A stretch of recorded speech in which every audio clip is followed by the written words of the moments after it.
ಆಸೆ, ಕನಸು. ನಾನು ಸಹ ಶಿಕ್ಷಕನಾಗಬೇಕು, ಅದರಲ್ಲೂ ಸಹ ಸರ್ಕಾರಿ ಶಾಲೆ ಶಿಕ್ಷಕನಾಗಬೇಕು ಅಂತ ಆಸೆ ಇಟ್ಕೊಂಡಿರ್ತೀವಿ. ಸೊ ಹಾಗಾದರೆ ನಾವು ಡೈರೆಕ್ಟಾಗಿ ಶಿಕ್ಷಕರಾಗಿಬಿಡ್ತೀವ?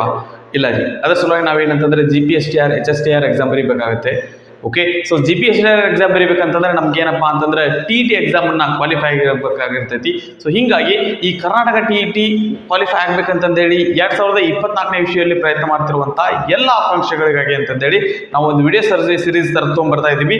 ಅದರೊಳಗೆ ಏನು ಮಾಡ್ತಾ ಇದೆ ಅಂತಂತಂದ್ರೆ ದಟ್ ಮ್ಯಾಥಮೆಟಿಕ್ಸ್ ಟಾಪಿಕ್ಸ್ ಏನೇನು ಬರ್ತಾವೆ, ಪೇಪರ್ 1 ಮತ್ತು ಪೇಪರ್ 2 ಮ್ಯಾಥಮೆಟಿಕ್ಸ್ ಟಾಪಿಕ್ಸ್ ಏನು ಬರ್ತಾವಲ್ಲ ಇವನ್ನ ನಾ ಏನಂದ್ರೆ ಈ ಒಂದು ವಿಡಿಯೋ ಸಿರೀಸ್ ಒಳಗೆ ನಾನು ಏನಂದ್ರೆ ಡಿಸ್ಕಸ್ ಮಾಡಿರ್ತೀನಿ. ಸೊ ಈ ಒಂದು ವಿಡಿಯೋದೊಳಗೆ ಏನು ಮಾಡೋಣ ಅಂತಂದ್ರೆ ಕರ್ನಾಟಕ TET 2024 ಮ್ಯಾಥಮೆಟಿಕ್ಸ್ ಪೇಪರ್ 1 ಮತ್ತು ಪೇಪರ್ 2 ಸಿಲೆಬಸ್ ಅನ್ನ ಡಿಸ್ಕಸ್ ಮಾಡೋಣ. ಸೊ ಹಾಗಾದ್ರೆ ತಡ ಮಾಡೋದು ಬೇಡ.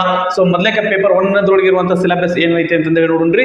ಪೇಪರ್ 1 ಒಳಗೆ ಏನೇನು ಬರ್ತದೆ ಅಂದ್ರೆ ಸೊ ಟೋಟಲ್ 12 ಟಾಪಿಕ್ಸ್ ಬರ್ತಾವ ನಮ್ಗೆ ಇದ್ರೊಳಗೆ. ಸೊ ಮೊದಲನೇ ಟಾಪಿಕ್ ಏನಂತಂದ್ರೆ geometrical figures and knowledge of space.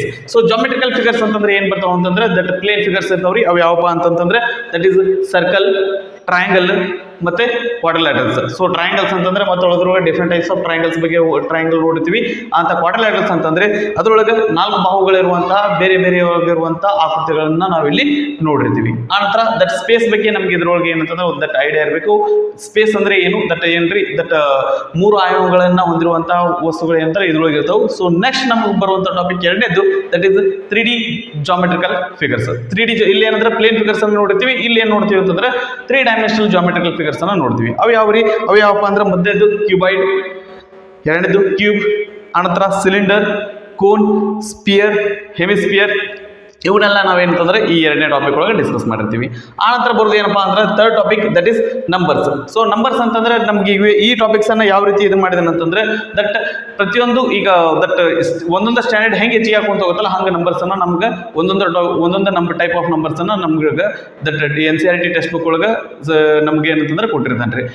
So starting ಎಲ್ಲಿಂದ ಬರ್ತಾವ್ರಿ ನಂಬರ್ಸ್ ಅಂತಂದ್ರೆ ನ್ಯಾಚುರಲ್ ನಂಬರ್ ಬರ್ತದೆ, ಓಲ್ ನಂಬರ್ ಬರ್ತದೆ, ಇಂಟೀಜರ್ಸ್ ಬರ್ತದೆ, ಆನಂತರ ದಟ್ ರ್ಯಾಷನಲ್ ನಂಬರ್ ಬರ್ತದೆ, ಇರ್ಯಾಷನಲ್ ನಂಬರ್ ಬರ್ತದೆ, ಆನಂತರ ರಿಯಲ್ ನಂಬರ್ಸ್. ಈ ರೀತಿಯಾದಂತಹ ನಂಬರ್ಸ್ಗಳ ಬಗ್ಗೆ ಅವುಗಳ ಮೇಲಿನ ಬೇಸಿಕ್ ಮ್ಯಾಥಮೆಟಿಕಲ್ ಆಪರೇಷನ್ಸ್ ಅನ್ನ ನಾವೇನಂದ್ರೆ ಇಲ್ಲಿ ಡಿಸ್ಕಸ್ ಮಾಡ್ತೀವಿ. ನಂತರ ಫ್ರಾಕ್ಷನ್ಸ್ ಅಂದ್ರೆ ಏನ್ ಬರ್ತದ್ರಿ, ಇದ್ರೊಳಗೆ ಟೈಪ್ಸ್ ಆಫ್ ಫ್ರಾಕ್ಷನ್ಸ್ ಅನ್ನ ನಾವು ಓದ್ತೀವಿ. ಏನ್ರಿ, proper fraction, improper fraction, mix fraction. ಆನಂತರ ಇಂಪ್ರಾಪರ್ಲಿಂದ ಮಿಕ್ಸ್ ಫ್ರಾಕ್ಷನ್ ಹೆಂಗೆ ಕನ್ವರ್ಟ್ ಮಾಡೋದು, ಮಿಕ್ಸ್ ಫ್ರಾಕ್ಷನ್ಲಿಂದ ಇಂಪ್ರಾಪರ್ ಫ್ರಾಕ್ಷನ್ ಹೆಂಗೆ ಕನ್ವರ್ಟ್ ಮಾಡೋದು. ಆನಂತರ ದಟ್ ಫ್ರಾಕ್ಷನ್ಸ್ ಇಂದ ಡೆಸಿಮಲ್ನಿಂದ ಫ್ರಾಕ್ಷನ್ಗೆ. ಆನಂತರ ಅದ್ರ ಮೇಲೆ ಇರುವಂತಹ mathematical operations, addition, subtraction, multiplication, division ಅವನ್ನೆಲ್ಲ ಏನಪ್ಪಾ ಅಂದ್ರೆ ಈ ಫ್ರಾಕ್ಷನ್ ಚಾಪ್ಟರ್ ಒಳಗೆ ನಾವು ನೋಡ್ತೀವಿ. ಅದಾನಂತರ ಬರೋದು ಏನಪ್ಪಾ ಅಂದ್ರೆ 5ನೇ topic that is mathematical operations on numbers and algebraic expressions. So ಈಗ ಏನಪ್ಪಾ ಅಂದ್ರೆ ಇಲ್ಲಿ ನಂಬರ್ಸ್ ಮತ್ತೆ ಫ್ರಾಕ್ಷನ್ಸ್ ಮೇಲೆ ನಾವು ಇಲ್ಲಿ ಡಿಸ್ಕಸ್ ಮಾಡಿದ್ವಿ ಅಂದ್ರೆ ಇಲ್ಲಿ ನಾವೇನಂತಂದ್ರೆ algebraic expression mathematical operations. So algebraic expression addition, subtraction, multiplication, division ಅವನ್ ಏನಪ್ಪಾ ಅಂತಂದ್ರೆ ಈ 5th ಚಾಪ್ಟರ್ ಒಳಗೆ ನಾವು ನೋಡ್ತೀವಿ.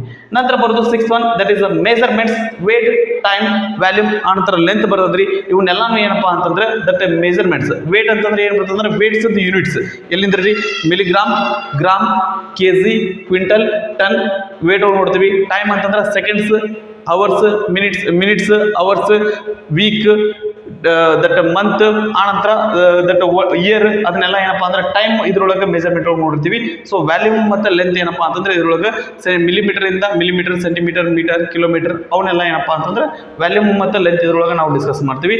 ಆನಂತರ ಬರೋದು ಏನಪ್ಪಾ ಅಂದ್ರೆ 7ನೇ topic that is data handling. That is data handling and measures of central tendency. So data handling actually ನಮ್ಗೆ ಏನಪ್ಪಾ ಅಂತಂದ್ರೆ ಟೆಕ್ಸ್ಟ್ ಬುಕ್ ಒಳಗೆ ದಟ್ 4th ಸ್ಟ್ಯಾಂಡರ್ಡ್ಲಿಂದ ಇದನ್ನ ಇಂಟ್ರೊಡ್ಯೂಸ್ ಮಾಡಿದ್ದೇನೆ ರೀ. ಅಪ್ ಟು 10th ಸ್ಟ್ಯಾಂಡರ್ಡ್ ತನಕ ನಮ್ಗೆ ಏನಂದ್ರೆ ಡಾಟಾ ಹ್ಯಾಂಡ್ಲಿಂಗ್ ಬರ್ತೈತಿ. ಇದನ್ನ ಲೋವರ್ ಕ್ಲಾಸ್ ಒಳಗೆ ಡಾಟಾ ಹ್ಯಾಂಡ್ಲಿಂಗ್ ಅಂತ ಕರಿತೀನ, ಹೈಯರ್ ಕ್ಲಾಸ್ ಒಳಗೆ ಏನ್ರಿ ಸ್ಟ್ಯಾಟಿಸ್ಟಿಕ್ಸ್ ಅಂತ ಓದಿರ್ತೀವಿ. ಓಕೆ, ಸೊ ಇದ್ರೊಳಗೆ ಮತ್ತೆ 3 ರೀತಿಯಾದಂಥ ಡಾಟಾ ಬಂದಿರ್ತೈತಿ. ದಟ್ ಏನಪ್ಪಾ ಅಂತಂದ್ರೆ ungroup data, group data, raw data, ungroup data, group data ಅಂತ ಬಂದಿರ್ತೈತಿ. ಅವುಗಳಿಗೆ ನಾವೇನಪ್ಪಾ ಅಂದ್ರೆ ಸೆಂಟ್ರಲ್ ಟೆಂಡೆನ್ಸೀಸ್ನ ಕ್ಯಾಲ್ಕುಲೇಟ್ ಮಾಡ್ತೀವಿ. ಸೆಂಟ್ರಲ್ ಟೆಂಡೆನ್ಸೀಸ್ ಅಂದ್ರೆ ಯಾವಪ್ಪ ಅಂತಂದ್ರೆ ಮೀನ್, ಮೀಡಿಯನ್, ಮೋಡ್. ಸೊ ಇವನ್ನ ನಾವೇನ್ ಮಾಡ್ತೀವಿ ಅಂದ್ರೆ ಈ ಡಾಟಾ ಹ್ಯಾಂಡ್ಲಿಂಗ್ ಟಾಪಿಕ್ ಒಳಗೆ ಏನಂತಂದ್ರೆ ಡಿಸ್ಕಸ್ ಮಾಡ್ತೀವಿ. ನಂತರ ಬರೋದು ಏನಂದ್ರೆ ratio and proportion. So ratio and proportion ಒಳಗೆ ನಾವೇನು ಮಾಡ್ತೀವಿ ಅಂದ್ರೆ ಎರಡು ಸೇಮ್ ಕ್ವಾಂಟಿಟಿ ಇದ್ದು ಏನಪ್ಪ ಅಂದ್ರೆ ಕಂಪೇರ್ ಮಾಡಬೇಕಾದಾಗ ರೇಷಿಯೋ ಯೂಸ್ ಮಾಡ್ತೀವಿ. ಆ ನಂತರ ಪ್ರಪೋರ್ಷನ್ ಒಳಗೆ ನಾವೇನು ಮಾಡ್ತೀವಿ ಅಂದ್ರೆ ಅದರೊಳಗೆ ಎರಡು ಟೈಪ್ ಬರ್ತಾವೆ, ಒಂದು ಡೈರೆಕ್ಟ್ ಪ್ರಪೋರ್ಷನ್ ಮತ್ತು ಇನ್ನೊಂದು ಏನಪ್ಪ ಅಂದ್ರೆ indirect proportion. So direct proportion ಅಂದ್ರೆ ಏನಂತಂದ್ರಿ, ಒಂದು ಕ್ವಾಂಟಿಟಿ ಹೆಚ್ಚಿಗೆ ಆದ್ರೆ ಇನ್ನೊಂದು ಕ್ವಾಂಟಿಟಿ ಇನ್ನೂ ಹೆಚ್ಚಿಗೆ ಆಯ್ತಪ್ಪ ಅಂದ್ರೆ ಡೈರೆಕ್ಟ್ ಪ್ರಪೋರ್ಷನ್ ಇರ್ತೈತಿ, ಒಂದು ಕ್ವಾಂಟಿಟಿ ಹೆಚ್ಚಿಗೆ ಆಗಿ ಇನ್ನೊಂದು ಕ್ವಾಂಟಿಟಿ ಕಡಿಮೆ ಆದ್ರೆ ಇಂಡೈರೆಕ್ಟ್ ಪ್ರಪೋರ್ಷನ್ ಇರ್ತೈತಿ. ಆ ಒಂದು ರೇಷಿಯೋ ಮತ್ತು ಪ್ರಪೋರ್ಷನ್ ನ ಈ 8 ಟಾಪಿಕ್ ಒಳಗೆ ನಾವು ಡಿಸ್ಕಸ್ ಮಾಡ್ತೀವಿ. ನಂತರ 9th ಒನ್ ಮ್ಯಾಥಮೆಟಿಕ್ಸ್ ಇನ್ ಡೈಲಿ ಲೈಫ್. ಡೈಲಿ ಲೈಫ್ ಒಳಗೆ ಮ್ಯಾಥಮೆಟಿಕ್ಸ್ ಅನ್ನ ಯಾವ ರೀತಿ ಯೂಸ್ ಮಾಡ್ತೀವಿ. ಸೊ ಯಾವ ರೀತಿ ಅಂತಂದ್ರೆ ಹೇಳಿದ್ರೆ ಏನು ಬರ್ತದ್ರಿ, ದಟ್ ಪ್ರಾಫಿಟ್ ಆ್ಯಂಡ್ ಲಾಸ್ ಒಳಗೆ ಬರ್ತೈತಿ. ಆನಂತರ ಟೈಮ್ ಡಿಸ್ಟೆನ್ಸ್ ಸ್ಪೀಡ್ ಒಳಗೆ ನಮ್ಗೆ ಏನಪ್ಪಾ ಅಂದ್ರೆ ಮ್ಯಾಥಮೆಟಿಕ್ಸ್ ಡೈಲಿ ಲೈಫ್ ಒಳಗೆ ಬರ್ತೈತಿ. ಆನಂತರ that simple interest compound interest ಒಳಗೆ ಏನಪ್ಪಾ ಅಂತಂದ್ರೆ ನಮಗೆ ಈ ಮ್ಯಾಥಮೆಟಿಕ್ಸ್ ಡೈಲಿ ಲೈಫ್ ಒಳಗೆ ಯೂಸ್ ಆಗಿರ್ತೈತಿ. ಸೊ ಅವನ್ನ ನಾವು ಈ 9 ಟಾಪಿಕ್ ಒಳಗೆ ಡಿಸ್ಕಸ್ ಮಾಡ್ತೀವಿ. ಆನಂತರ ಇದೇನು ಇಲ್ಲಿ ತನಕ ನಮ್ಗೆ ಏನಂದ್ರೆ ದಟ್ ಅರ್ಥಮೆಟಿಕ್ ಆಯ್ತು, ಆನಂತರ ಆಲ್ಜಿಬ್ರಾ ಆಯ್ತು. ನೆಕ್ಸ್ಟ್ ಬರೋದು ಏನಪ್ಪಾ ಅಂತಂದ್ರೆ ದಟ್ ಏನ್ರಿ ದಟ್ ಇದನ್ನ ಜಾಮೆಟ್ರಿ ಅದ. ಜಾಮೆಟ್ರಿ ಒಳಗೆ ಏನಪ್ಪಾ ಅಂದ್ರೆ lines and angles. So lines and angles ಅಂದ್ರೆ ಅದು ಪಾಯಿಂಟ್ಸ್ ಇಂದ ಸ್ಟಾರ್ಟ್ ಆಗುತ್ತೆ. Points, lines, parallel lines, perpendicular lines, transversals ಹಾಕಿ ಮತ್ತು ಅದ್ರೊಳಗೆ ಬರುವಂತ ಆಂಗಲ್ಸ್ ಏನ್ರಿ ದಟ್ ಇದು ಏನ್ರಿ ಅದ್ರೊಳಗೆ ನಮ್ಗೆ 4 ರೀತಿಯಾದಂಥ ಡಿಫ್ರೆಂಟ್ ಆಂಗಲ್ಸ್ ಬಂದಿರ್ತವೆ. ಆ ಆಂಗಲ್ಸ್ ಅನ್ನು ನಾವಿಲ್ಲಿ ಏನಂತಂದ್ರೆ ಡಿಸ್ಕಸ್ ಮಾಡ್ತೀವಿ. Corresponding angles, alternate angles, alternate interior angles, ಆನಂತರ ವರ್ಟಿಕಲಿ ಅಪೋಸಿಟ್ ಆಂಗಲ್ಸ್, ಅವನ್ನೆಲ್ಲ ಏನಪ್ಪಾ ಅಂತಂದ್ರೆ ಈ ಟಾಪಿಕ್ ಒಳಗೆ ಡಿಸ್ಕಸ್ ಮಾಡ್ತೀವಿ. ನಂತರ ಬರೋದು ಏನಪ್ಪಾ ಅಂತಂದ್ರೆ ಪಾಲಿಗಾನ್ಸ್. ಸೊ ಇಲ್ಲಿ ಜಾಮೆಟ್ರಿಕಲ್ ಫಿಗರ್ಸ್ ಏನು ಓದಿದ್ವಲ್ಲ, ಇಲ್ಲಿ ಪರ್ಟಿಕ್ಯುಲರ್ ಆಗಿ ನಾವು ಒಂದೊಂದು ಪಾಲಿಗಾನ್ ನ ತಗೊಂಡು ಓದ್ತೀವಿ. ಫಾರ್ ಎಕ್ಸಾಂಪಲ್ ಟ್ರಯಾಂಗಲ್ ಅಂತಂದ್ರೆ ಟೈಪ್ಸ್ ಆಫ್ ಟ್ರಯಾಂಗಲ್ಸ್ ಅನ್ನ ಓದ್ತೀವಿ. ಆನಂತರ ಅದರದ್ದು ಪ್ರಾಪರ್ಟೀಸ್ ಓದ್ತೀವಿ. ಆನಂತರ ನೆಕ್ಸ್ಟ್ ಏನ್ರಿ ದಟ್ ಟೈಪ್ಸ್ ಆಫ್ ಕ್ವಾಡ್ರಿಲೇಟರ್ಸ್ ಅನ್ನ ನೋಡ್ತೀವಿ. ಅವನ್ನೆಲ್ಲ ಏನಪ್ಪಾ ಅಂದ್ರೆ ಈ ಪಾಲಿಗಾನ್ಸ್ ಒಳಗೆ ಡಿಸ್ಕಸ್ ಮಾಡ್ತೀವಿ.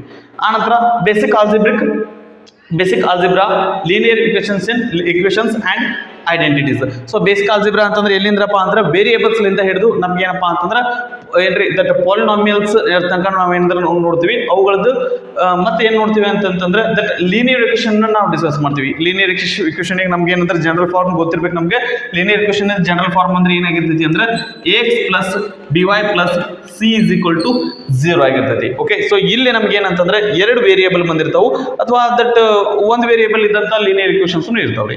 ಆನಂತರ ಐಡೆಂಟಿಟೀಸ್ ಅನ್ನ ಓದ್ತೀವಿ. ಐಡೆಂಟಿಟೀಸ್ ಅಂದ್ರೆ ಯಾವ್ರಿ, a plus B whole square, a minus B whole square, a square minus B square, X plus A into X plus B. ಇದೇ ರೀತಿಯಾಗಿ ನಮ್ಗೆ ಏನಿಲ್ಲ ಅಂದ್ರೆ ಕಡಿಮೆ ಅಂದ್ರು 10 ರಿಂದ 12 ಫಾರ್ಮುಲಾ ಬರ್ತಾವೆ. ಆ ಒಂದು ಫಾರ್ಮುಲಾನ ಅದನ್ನ ಯೂಸ್ ಮಾಡಿಕೊಂಡು ಮತ್ತೆ ಬೇರೆ ಬೇರೆ ಪ್ರಾಬ್ಲಮ್ಸ್ ಅನ್ನ ನಾವು ಈ ಟಾಪಿಕ್ ಒಳಗೆ ಡಿಸ್ಕಸ್ ಮಾಡಿರ್ತೀವಿ. ಸೊ ಇಷ್ಟು ನಮ್ಗೆ ಏನಂದ್ರೆ ಪೇಪರ್ 1 ಒಳಗೆ 12 ಟಾಪಿಕ್ ಬರ್ತಾವು. ಆ ನಂತರ ದಟ್ ಪೇಪರ್ 2 ಸಿಲೆಬಸ್ ನೋಡೋದಾಯ್ತು ಅಂತಂದ್ರೆ ಫಸ್ಟ್ ಏನ್ ಬರ್ತದ್ರಿ, ಅರ್ಥಮೆಟಿಕ್ ಪ್ರೋಗ್ರೆಷನ್ ಬರ್ತದೆ. ಸೊ ಈಗ ಆಕ್ಚುಲಿ ಏನಪ್ಪಾ ಅಂದ್ರೆ ಹಳೆ ಸಿಲೆಬಸ್ ಒಳಗೆ 3 ಪ್ರೋಗ್ರೆಷನ್ಸ್ ಅನ್ನ ಕೊಟ್ಟಿದ್ದ, arithmetic progression, geometrical progression, harmonic progression. But ಈಗ ಏನಪ್ಪಾ ಅಂದ್ರೆ ನಮ್ಗೆ ಇಲ್ಲಿ ಇರೋದು ಏನಪ್ಪಾ ಅಂದ್ರೆ ಒಂದೇ progression, that is arithmetic progression. ಅದ್ರೊಳಗೆ ನಾವೇನಂತಂದ್ರೆ ದಟ್ ಏನ್ರಿ ಜನರಲ್ ಫಾರ್ಮ್ ಆಫ್ AP, ಆನಂತರ that nth term of AP, ಆನಂತರ sum of n terms of AP, ಆನಂತರ sum of n natural numbers, sum of n even numbers, sum of n odd numbers. ಅವನ್ನೆಲ್ಲ ಏನಪ್ಪಾ ಅಂತಂದ್ರೆ arithmetic progression ಒಳಗೆ discuss ಮಾಡ್ತೀವಿ. ಭಾರಿ ಚೆನ್ನಾಗಿರುವಂತ topic ಐತಿ, ಅದನ್ನ ನೋಡೋಣಂತ. ನಂತರ ಬರೋದು ಏನಪ್ಪಾ ಅಂತಂದ್ರೆ ನಂಬರ್ ಸಿಸ್ಟಮ್. ಸೊ ಇಲ್ಲಿ ನಾನು ನಿಮ್ಗೆ ಹೇಳ್ದಂಗೆ ದಟ್ ಇಲ್ಲಿ ನಂಬರ್ಸ್ ಅಂತಂದ್ರೆ ಏನ್ ಓದಿದ್ವಲ್ಲ, ಇಲ್ಲಿ ಸಹಿತ ನಂಬರ್ ಸಿಸ್ಟಮ್ ಅಂದ್ರೆ ನಾವು ಎಲ್ಲಿ ತನಕ ಓದ್ತೀವಿ ಅಂತಂದ್ರೆ ದಟ್ ಏನ್ರಿ ದಟ್ ನ್ಯಾಚುರಲ್ ನಂಬರ್ಸ್ ಅಂತ ಹಿಡಿದು ರಿಯಲ್ ನಂಬರ್ಸ್ ತನಕ ಓದ್ತೀವಿ. ಮತ್ತೆ ಅದ್ರದ್ದು ಏನಪ್ಪಾ ಅಂದ್ರೆ ಮತ್ತೆ ಬೇರೆ ಬೇರೆ ರೀತಿಯಾದಂತ ದಟ್ ಕ್ವಶನ್ಸ್ ಇರ್ತಾವೆ, ಅದ್ರ ಮೇಲೆ ಬೇರೆ ಬೇರೆ ಇರುವಂತ ಟಾಪಿಕ್ಸ್ ಇರ್ತಾವೆ. ಅವನ್ನ ಈ ನಂಬರ್ ಸಿಸ್ಟಮ್ ಒಳಗೆ ಡಿಸ್ಕಸ್ ಮಾಡ್ತೀವಿ. ಆನಂತರ ಬರೋದು ಏನಪ್ಪಾ ಅಂದ್ರೆ ಸ್ಟ್ಯಾಟಿಸ್ಟಿಕ್ಸ್ ಅಂಡ್ ಪ್ರಾಬಬಿಲಿಟಿ. ನಮಗ ಯಾವುದೇ ಒಂದು ಕಾಂಪಿಟೇಟಿವ್ ಎಕ್ಸಾಮ್ಸ್ ತಗೊಂಡು ಸಹಿತ ಈ ಒಂದು ಟಾಪಿಕ್ ಮೇಲೆ ಕ್ವಶನ್ ಗ್ಯಾರಂಟೀಸ್ ಇದ್ದೇ ಇರ್ತೈತಿ. ಏನ್ರಿ ಇದು ಸ್ಟ್ಯಾಟಿಸ್ಟಿಕ್ಸ್ ಮೇಲೆ ಮತ್ತೆ ಪ್ರಾಬಬಿಲಿಟಿ ಮೇಲೆ. ಓಕೆ, ಸ್ಟ್ಯಾಟಿಸ್ಟಿಕ್ಸ್ ಅಂದ್ರೆ ಏನಂತಂದ್ರೆ ನಾನು ನಿಮ್ಗೆ ಆಗ್ಲೇ ಹೇಳಿದೆ, ಏನಪ್ಪಾ ಅಂತಂದ್ರೆ ನಮ್ಗೆ ದಟ್ ಗ್ರೂಪ್ ಡಾಟಾ, ಅಣ್ಗ್ರೂಪ್ ಡಾಟಾ ಮತ್ತು ರಾ ಡಾಟಾ ಒಳಗೆ ಅದರದ್ದು ಸೆಂಟ್ರಲ್ ಟೆಂಡೆನ್ಸಿನ ಯಾವ ರೀತಿ ಕ್ಯಾಲ್ಕುಲೇಟ್ ಮಾಡ್ಬೇಕಂತ ಹೇಳಿ ಸ್ಟ್ಯಾಟಿಸ್ಟಿಕ್ಸ್ ಒಳಗೆ ನೋಡ್ತೀವಿ. ಪ್ರಾಬಬಿಲಿಟಿ ಅಂತಂದ್ರೆ ಚಾನ್ಸ್. ಸೊ ಏನಾದರೂ ಒಂದು ಇವೆಂಟ್ ನಡಲಿಕ್ಕೆ ಎಷ್ಟು ಪಾಸಿಬಿಲಿಟಿ ಐತಿ ಅನ್ನೋದನ್ನ ನಾವೇನಂತಂದ್ರೆ ಪ್ರಾಬಬಿಲಿಟಿ ಒಳಗೆ ಡಿಸ್ಕಸ್ ಮಾಡ್ತೀವಿ. ಓಕೆ, ಅಂತ ಡಿಫಿಕಲ್ಟಿ ಇರಲ್ಲ ರೀ, ಭಾಳ ಈಸಿ ಟಾಪಿಕ್ ಇರ್ತದೆ. ನಂತರ ಟ್ರಿಗೊನೋಮೆಟ್ರಿ ಈಗ ನಮ್ಮ NCERT ಸಿಲೆಬಸ್ ನೋಡಿದ್ವಿ ಅಂದ್ರೆ 10th ಕಷ್ಟ ಟ್ರಿಗೊನೋಮೆಟ್ರಿ ಅಂದ್ರೆ ಇದು ಈ ಒಂದು ಟ್ರಿಗೊನೋಮೆಟ್ರಿನ ನಾವೇನಂತಂದ್ರೆ ದಟ್ ಆ ಟಾಪಿಕ್ ಅನ್ನ ಇಲ್ಲಿ ಡಿಸ್ಕಸ್ ಮಾಡ್ತೀವಿ. ಆಕ್ಚುಲಿ ಟ್ರಿಗೊನೋಮೆಟ್ರಿ ಮೇಲೆ 2 ಟಾಪಿಕ್ ಬರ್ತಾವ್ರಿ. ಒಂದು ಇಂಟ್ರೊಡಕ್ಷನ್ ಟು ಟ್ರಿಗೊನೋಮೆಟ್ರಿ ಅಂಡ್ ಇನ್ನೊಂದು ಯಾವ್ದಪ್ಪ ಅಂದ್ರೆ ಸಮ್ ಅಪ್ಲಿಕೇಶನ್ಸ್ ಆಫ್ ಟ್ರಿಗೊನೋಮೆಟ್ರಿ. ಈ 2 ಟಾಪಿಕ್ ಅನ್ನ ನಾವು ಟ್ರಿಗೊನೋಮೆಟ್ರಿ ಚಾಪ್ಟರ್ ಒಳಗೆ ಡಿಸ್ಕಸ್ ಮಾಡ್ತೀವಿ. ಆನಂತರ ಈ ಟ್ರಿಗೊನೋಮೆಟ್ರಿ ಅಂತಂದ್ರೆ ಸಪರೇಟ್ ಆಗಿ ತಗೊಂಡಿವಿ ಅಂದ್ರೆ ಇದ್ರೊಳಗೆ ಏನ್ ನೋಡ್ತೀವಿ ಅಂದ್ರೆ ರೇಷಿಯೋಸ್ ಆಫ್ ಟ್ರಿಗೊನೋಮೆಟ್ರಿ ಅಂತ ನೋಡ್ತೀವಿ. ಆನಂತರ that trigonometric ratios of complementary angles ನೋಡ್ತೀವಿ. Trigonometry ratios of some particular angles 0 degree, 30 degree 45 degree 60 degree 90 degree ಅವನ್ನ ಡಿಸ್ಕಸ್ ಮಾಡ್ತೀವಿ. ಆನಂತರ ಇದ್ರ ಜೊತೆಗೆ ಲಾಸ್ಟ್ ಟಾಪಿಕ್ ಇದ್ರೊಳಗೆ ಬರುವಂಥದ್ದು ಯಾವುದು ಅಂತಂದ್ರೆ ಟ್ರಿಗ್ನೋಮೆಟ್ರಿಕ್ ಐಡೆಂಟಿಟೀಸ್ ಅವನ್ನ ಇದ್ರೊಳಗೆ ಡಿಸ್ಕಸ್ ಮಾಡ್ತೀವಿ. ನಂತರ 5ನೇ ಟಾಪಿಕ್ ಯಾವ್ದು ಬರ್ತೈತಿ ಅಂತಂದ್ರೆ coordinate geometry. So coordinate geometry ಅಂದ್ರೆ ಏನ್ರಿ? It is a combination of geometry as well as algebra. ಈ ಎರಡರ ಕಾಂಬಿನೇಷನ್ ಇರುವಂತದ್ದೇ ಕೋಆರ್ಡಿನೇಟ್ ಜಾಮೆಟ್ರಿ ಆಗಿರ್ತೈತಿ. ಇದ್ರೊಳಗ ನಾವು ಏನಪ್ಪಾ ಅಂತಂದ್ರೆ ದಟ್ ಲೈನ್ಸ್, ಆನಂತರ ದಟ್ ಏನ್ರಿ ಮಿಡ್ ಪಾಯಿಂಟ್ ಫಾರ್ಮುಲಾ, ಆನಂತರ ಸೆಕ್ಷನ್ ಫಾರ್ಮುಲಾ, ಆನಂತರ ದಟ್ ಏರಿಯಾ ಆಫ್ ಟ್ರಯಾಂಗಲ್ ಅವನ್ನ ಏನಪ್ಪಾ ಅಂದ್ರೆ ಈ ಕೋಆರ್ಡಿನೇಟ್ ಜಾಮೆಟ್ರಿ ಒಳಗೆ ಡಿಸ್ಕಸ್ ಮಾಡ್ತೀವಿ. ಆನಂತರ ಐಡೆಂಟಿಟೀಸ್. ಸೊ ನಿಮ್ಗೆ ಆಗ್ಲೇ ಹೇಳಿದೆ ನಾನು ಇದ್ರೊಳಗೆ ಇದ್ರದ್ದು ಡಿಸ್ಕಷನ್ ಮಾಡುವಾಗ ಇಲ್ಲಿ ಐಡೆಂಟಿಟೀಸ್ ಟಾಪಿಕ್ ಅಂತ ಬಂದಿತ್ತು. ಅದೇ ಐಡೆಂಟಿಟೀಸ್ ಅಂತಂದ್ರೆ ಏನು ಬರ್ತದೆ ಅಂದ್ರೆ ಇವು ಆಲ್ಜೆಬ್ರಿಕ್ ಐಡೆಂಟಿಟೀಸ್ ಆಗಿರ್ತವೆ. ಅವು ಯಾವಪ್ಪ ಅಂತಂದ್ರೆ a + b² a - b² a² - b² x + a × x + b ಈ ರೀತಿಯಾಗಿ ನಾವು ಏನಪ್ಪಾ ಅಂದ್ರೆ ಒಂದು 10 ರಿಂದ 12 ಐಡೆಂಟಿಟೀಸ್ ಬರ್ತವೆ. ಅವನ್ನ ನಾವಿಲ್ಲಿ ಡಿಸ್ಕಸ್ ಮಾಡ್ತೀವಿ. ಆನಂತರ pair of linear equations in 2 variables. So ಇಲ್ಲಿ ಏನಪ್ಪಾ ಅಂದ್ರೆ ಲೀನಿಯರ್ ಇಕ್ವೇಷನ್ಸ್ ಅನ್ನ ನೋಡಿದ್ವಿ, ಬಟ್ ಇಲ್ಲಿ ದಟ್ ವೇರಿಯೇಬಲ್ಸ್ ಎಷ್ಟಿದಾವ ಅಂತ ಕೊಟ್ಟಿದ್ದಿಲ್ಲ. ಬಟ್ ಇದ್ರೊಳಗೆ ಏನ್ ಕೊಟ್ಟಿದ್ದಾನೆ ಅಂತಂದ್ರೆ 2 ಇಕ್ವೇಷನ್ಸ್ ಇರ್ತಾವೆ. ಅದ್ರ ಸಲುವಾಗಿ ಇದನ್ನ ಪೇರ್ ಆಫ್ ಲೀನಿಯರ್ ಇಕ್ವೇಷನ್ಸ್ ಅಂತಾನ. ಆನಂತರ ವೇರಿಯೇಬಲ್ಸ್ ಎಷ್ಟಿರ್ತಾವ ಅಂತಂದ್ರೆ 2 ವೇರಿಯೇಬಲ್ ಇರ್ತಾವ್ರಿ. ಸೊ ಅವನ್ನ ಯಾವ ರೀತಿ ಸಾಲ್ವ್ ಮಾಡಬೇಕು ಅಂತಂದ ಹೇಳಿ, ಆನಂತರ ಅದರ ಮೇಲೆ ಇರುವಂತಹ ಅಪ್ಲಿಕೇಶನ್ ಓರಿಯೆಂಟೆಡ್ ಪ್ರಾಬ್ಲಮ್ಸ್ ಅನ್ನ ನಾವು pair of linear equations in 2 variables chapter ಒಳಗೆ ಡಿಸ್ಕಸ್ ಮಾಡ್ತೀವಿ. ನಂತರ ಏನ್ ಬರ್ತೀರಿ? Quadratic equations. So quadratic equation ಅಂತಂದ್ರೆ ದಟ್ ಇಕ್ವೇಷನ್ಸ್ ಒಳಗೆ ಮತ್ತೆ ಬೇರೆ ಬೇರೆ ರೀತಿ ಇಕ್ವೇಷನ್ಸ್ ಬರ್ತಾವು. ಕ್ವಾಡ್ರಾಟಿಕ್ ಇಕ್ವೇಷನ್ ಅಂದ್ರೆ ಯಾವ ರೀತಿ ಇರುತ್ತೆ ಅಂತಂದ್ರೆ ax² + bx + c = 0. So highest variable ಏನಾದ್ರೂ 2 ಇತ್ತಪ್ಪ ಅಂತಂದ್ರೆ, ವೇರಿಯೇಬಲ್ ಪವರ್ ಏನಂದ್ರೆ 2 ಇತ್ತಪ್ಪ ಅಂದ್ರೆ ಅದನ್ನ ಏನಂತ ಕರಿತಾನೆ ಅಂತಂದ್ರೆ ಕ್ವಾಡ್ರಾಟಿಕ್ ಇಕ್ವೇಷನ್ ಅಂತ ಕರಿತಾನೆ. ಸೊ ಈ ಕ್ವಾಡ್ರಾಟಿಕ್ ಇಕ್ವೇಷನ್ ಟಾಪಿಕ್ ಒಳಗೆ ಏನಂತಂದ್ರೆ ದಟ್ ಇವು ಇದು ಕಾನ್ಸ್ಟೆಂಟ್ಸ್ ಏನದಾವಲ್ಲ ಇವುಗಳದ್ದು ಮತ್ತೊಳ್ಳೆ ಇದ್ರದ್ದು ರೂಟ್ಸ್ ಹೆಂಗೆ ಕಂಡುಹಿಡಿಯಬೇಕು, ಆ ರೂಟ್ಸ್ ಮತ್ತೆ ಈ ಕಾನ್ಸ್ಟೆಂಟ್ಸ್ ನಡುವೆ ರಿಲೇಷನ್ ಏನಿರ್ತೈತಿ ಅವನ್ನ ನಾವೇನಂದ್ರೆ ಈ ಕ್ವಾಡ್ರಾಟಿಕ್ ಇಕ್ವೇಷನ್ ಚಾಪ್ಟರ್ ಒಳಗೆ ಡಿಸ್ಕಸ್ ಮಾಡ್ತೀವಿ. ನಂತರ ಏನ್ ಬರ್ತೀರಿ? ಪಾಲಿನಾಮಿಯಲ್ಸ್. ಸೊ ಪಾಲಿನಾಮಿಯಲ್ಸ್ ಅಂತಂದ್ರೆ ಏನ್ ಬರ್ತೈತಿ ಅಂತಂದ್ರೆ ದಟ್ ಇದ್ರೊಳಗೆ ಮತ್ತೆ ಬೇರೆ ಬೇರೆ ರೀತಿಯಾದಂತ ಪಾಲಿನಾಮಿಯಲ್ಸ್ ಬರ್ತಾವ್ರಿ. ಏನ್ರಿ? Linear polynomial, quadratic polynomial, cubic polynomial, so monomial, binomial, trinomial ಈ ರೀತಿಯಾದಂಥ ಬೇರೆ ಬೇರೆ ಪಾಲಿನಾಮಿಯಲ್ಸ್ ಬರ್ತಾವೆ. ಅವನ್ನ ಈ ಟಾಪಿಕ್ ಒಳಗೆ ನಾವು ನೋಡ್ತೀವಿ. ನಂತರ ಬರೋದು ಏನಂತಂದ್ರೆ ಮೆನ್ಸುರೇಷನ್. ಮೆನ್ಸುರೇಷನ್ ಅಂದ್ರೆ ಏನ್ರಿ? ಮೆನ್ಸುರೇಷನ್ ಅಂತಂದ್ರೆ ಮೆಜರ್ಮೆಂಟ್. ಸೊ ಮೆಜರ್ಮೆಂಟ್ ಅಂದ್ರೆ ಯಾವ ರೀತಿ ಇದು ಏನೇನು ಬರ್ತಾವ ಅಂತಂದ್ರೆ ಪ್ಲೇನ್ ಫಿಗರ್ಸ್ ಏನ್ರಿ ದಟ್ ಪೆರಿಮೀಟರ್ ಮತ್ತೆ ಏರಿಯಾ ಬರ್ತದ. ಆ ನಂತರ 3D ಫಿಗರ್ಸ್ ಯಾವಪ್ಪ ಅಂತಂದ್ರೆ ದಟ್ ನಿಮ್ಗೆ ಆಗ್ಲೇ ಹೇಳಿದೆ ನಾನು ಏನಂತಂದ್ರೆ cuboid, cube, cylinder, sphere, cylinder, cone, sphere, hemisphere ಇವುಗಳದ್ದು ಏನಪ್ಪಾ ಅಂತಂದ್ರೆ curved surface area, total surface area, ವ್ಯಾಲ್ಯೂಮ್ನ ನಾವೇನಂತಂದ್ರೆ ಈ ಮೆನ್ಸುರೇಷನ್ ಟಾಪಿಕ್ ಒಳಗೆ ಡಿಸ್ಕಸ್ ಮಾಡ್ತೀವಿ. ನಂತರ ಬರೋದು ಏನಪ್ಪಾ ಅಂತಂದ್ರೆ ಟ್ರಯಾಂಗಲ್ಸ್. ಟ್ರಯಾಂಗಲ್ಸ್ ಅಂತಂದ್ರೆ ಜಸ್ಟ್ ಟ್ರಯಾಂಗಲ್ಸ್ ಅಂದ್ರೆ ದಟ್ ಟೈಪ್ಸ್ ಆಫ್ ಟ್ರಯಾಂಗಲ್ಸ್ ಅವನ್ನೆಲ್ಲ ಇಲ್ಲಿ ನೋಡಲ್ಲ ರೀ. ಟ್ರಯಾಂಗಲ್ಸ್ ಅದು ಒಂದಿಷ್ಟು ಪ್ರಾಪರ್ಟೀಸ್ ಇರ್ತಾವ್ರಿ. ಏನ್ರಿ ದಟ್ ಕಾಂಗ್ರುಯೆಂಟ್ ಟ್ರಯಾಂಗಲ್ಸ್ ಅಂದ್ರೆ ಏನು, ದಟ್ ಸಿಮಿಲರ್ ಟ್ರಯಾಂಗಲ್ಸ್ ಅಂದ್ರೆ ಏನು, ಅವು 2 ಸಿಮಿಲರ್ ಟ್ರಯಾಂಗಲ್ಸ್ ಪ್ರಾಪರ್ಟೀಸ್ ಏನಿರ್ತಾವೆ, ಕಾಂಗ್ರುಯೆಂಟ್ ಟ್ರಯಾಂಗಲ್ ಪ್ರಾಪರ್ಟೀಸ್ ಏನಿರ್ತಾವೆ ಅವನ್ನೆಲ್ಲ ಏನಂತಂದ್ರೆ ಈ ಟಾಪಿಕ್ ಒಳಗೆ ಡಿಸ್ಕಸ್ ಮಾಡ್ತೀವಿ. ಆನಂತರ ಬರೋದು ಏನಂತಂದ್ರೆ ಕ್ವಾಡ್ರಿಲ್ಯಾಟರಲ್ಸ್. ಕ್ವಾಡ್ರಿಲ್ಯಾಟರಲ್ಸ್ ಅಂದ್ರೆ ಏನ್ರಿ? ಪ್ಲೇನ್ ಫಿಗರ್ಸ್, 4 ಸೈಡ್ ಇರುವಂತ ಪ್ಲೇನ್ ಫಿಗರ್ಸ್ ಅಂತ ಕರಿತೀವಿ ಅಂತಂದ್ರೆ ಕ್ವಾಡ್ರಿಲ್ಯಾಟರಲ್ಸ್ ಅಂತ ಕರಿತೀವಿ. ಓಕೆ. ಸೊ ಅದು ಅವು ಯಾವಾಗ ಬರ್ತಾವ ಅಂತಂದ್ರೆ ರೆಕ್ಟಾಂಗಲ್ ಬರ್ತದೆ, ಸ್ಕ್ವೇರ್ ಬರ್ತದ, ಆ್ಯಂಡ್ ಆಫ್ಟರ್ ದ್ಯಾಟ್ ಇದೇನ್ರಿ ಟ್ರಾಪಿಜಿಯಾ ಬರ್ತದ, ಪ್ಯಾರಲೋಗ್ರಾಮ್ ಬರ್ತದ, ಕೈಟ್ ಬರ್ತದ. ಅವುಗಳ ಪ್ರಾಪರ್ಟೀಸ್ ಅನ್ನ ನಾವು ಈ ಕ್ವಾಡ್ರಿಲ್ಯಾಟರಲ್ಸ್ ಚಾಪ್ಟರ್ಸ್ ಒಳಗೆ ನೋಡ್ತೀವಿ. ಓಕೆ. ಸೊ ನಂತರ ಬರೋದು ಸರ್ಕಲ್ಸ್. ಸರ್ಕಲ್ಸ್ ಅಂತಂದ್ರೆ ಇದ್ರೊಳಗೆ ಏನ್ ಬರ್ತೈತಿ ಅಂತಂದ್ರೆ ಸರ್ಕಲ್ಸ್ ಪಾರ್ಟ್ಸ್ ರೀ. ಸರ್ಕಲ್ಸ್ ಪಾರ್ಟ್ಸ್ ಏನ್ರಿ? ಸೆಂಟರ್, ರೇಡಿಯಸ್, ಕಾರ್ಡ್, ಡಯಾಮೀಟರ್, ಆನಂತರ ಏನ್ರಿ ಅದರದ್ದು ಏನಂತಂದ್ರೆ ಮತ್ತೇನು ಬರ್ತದ್ರಿ ಟ್ಯಾಂಜೆಂಟ್. ಮತ್ತು ಟ್ಯಾಂಜೆಂಟ್ ಮತ್ತು ಸರ್ಕಲ್ಗೆ ಇದು ಏನ್ರಿ ಸರ್ಕಲ್ ಮತ್ತು ರೇಡಿಯಸ್ ಇರುವಂಥ ನಡುವಿನ ಆಂಗಲ್, ಅವುಗಳ ನಡಬರ್ಕೆ ಏನಂದ್ರೆ ರಿಲೇಷನ್ ಯಾವ ರೀತಿ ಇರ್ತೈತಿ, ಒಂದು ಹೊರಗಡೆಯಿಂದ ಪಾಯಿಂಟ್ಲಿಂದ ಸರ್ಕಲ್ಸ್ಗೆ ಯಾವ ರೀತಿ ಟ್ಯಾಂಜೆಂಟ್ಸ್ ಅನ್ನ ಡ್ರಾ ಮಾಡಿರ್ತೈತಿ, ಅದನ್ನ ಎಲ್ಲ ಏನಪ್ಪಾ ಅಂದ್ರೆ ಈ ಸರ್ಕಲ್ಸ್ ಟಾಪಿಕ್ ಒಳಗೆ ನಾವು ಡಿಸ್ಕಸ್ ಮಾಡ್ತೀವಿ. ನಂತರ 14ನೇ ಟಾಪಿಕ್, ಲಾಸ್ಟ್ ಟಾಪಿಕ್ ಅದು ಯಾವ್ದಪ್ಪ ಅಂದ್ರೆ area related to circles. Actually ಇಲ್ಲಿ ಮೆನ್ಸುರೇಷನ್ ಒಳಗೆ ನಮ್ಗೆ ಏನಂದ್ರೆ ಸರ್ಕಲ್ ಏರಿಯಾ ಕಂಡುಹಿಡಿದನ್ನ ನಾವು ನೋಡ್ಬಿಟ್ಟಿರ್ತೀವಿ. ಆದ್ರೆ ಇಲ್ಲಿ ನಾವು ಆಕ್ಚುಲಿ ಏನ್ ಬರ್ತೈತಿ ಅಂದ್ರೆ ಕಾಂಬಿನೇಷನ್ ಆಫ್ ಫಿಗರ್ಸ್ ಕೊಡ್ತಾನೆ. ಅಂದ್ರೆ ಸರ್ಕಲ್ ಜೊತೆಗೆ ಏನಪ್ಪಾ ಅಂತಂದ್ರೆ ಇನ್ನೊಂದು ಟ್ರಯಾಂಗಲ್ ಕೊಟ್ಟಿರ್ತಾನ, ಇಲ್ಲಾಂದ್ರೆ ಸ್ಕ್ವೇರ್ ಕೊಟ್ಟಿರ್ತಾನ, ಇಲ್ಲಾಂದ್ರೆ ರೆಕ್ಟಾಂಗಲ್ ಕೊಟ್ಟಿರ್ತಾನ, ಇಲ್ಲಾಂದ್ರೆ 2 ಸರ್ಕಲ್ಸ್ ಅನ್ನ ಕಾಂಬಿನೇಷನ್ ಕೊಟ್ಟಿರ್ತಾನ. ಅವುಗಳ ನಡಬರ್ಕೆ ಏನ್ ಏರಿಯಾ ಫಾರ್ಮ್ ಆಗುತ್ತಲ್ಲ ಆ ಏರಿಯಾನ ಕ್ಯಾಲ್ಕುಲೇಟ್ ಮಾಡೋದನ್ನ ನಾವಿಲ್ಲಿ ಏರಿಯಾ ರಿಲೇಟೆಡ್ ಸರ್ಕಲ್ಸ್ ಚಾಪ್ಟರ್ ಒಳಗೆ ಡಿಸ್ಕಸ್ ಮಾಡ್ತೀವಿ. ಓಕೆ.